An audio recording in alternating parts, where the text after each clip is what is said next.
sings without a voice? What cuts without a blade? What shapes the stone in silence and buries fire and shade? What moves yet never walks? What speaks through every tongue?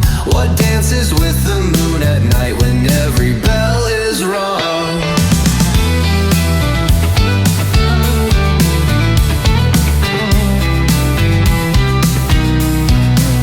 What drinks the shape of every glass, yet holds no shape its own? What glistens on the widow's cheek and on the emperor's throne?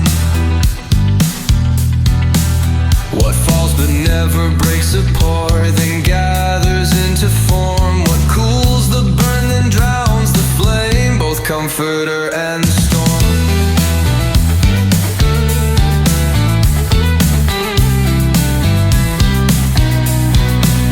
Does it sleep beneath the mountain? Does it rise with morning's tide? Is it slave to gravity's pull, or does it simply glide? Can you hold it in your palm without it seeking more? Is it the answer or the riddle, or perhaps the open door?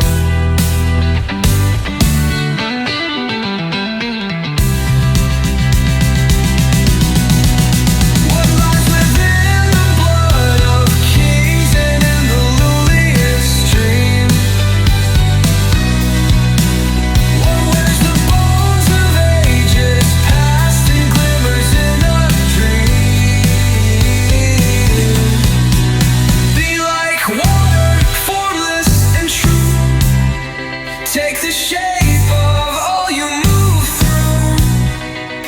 In stillness reflect, in chaos adapt. You are the wave and the map. Water, the unseen mathematician, whose fractals draw the coast.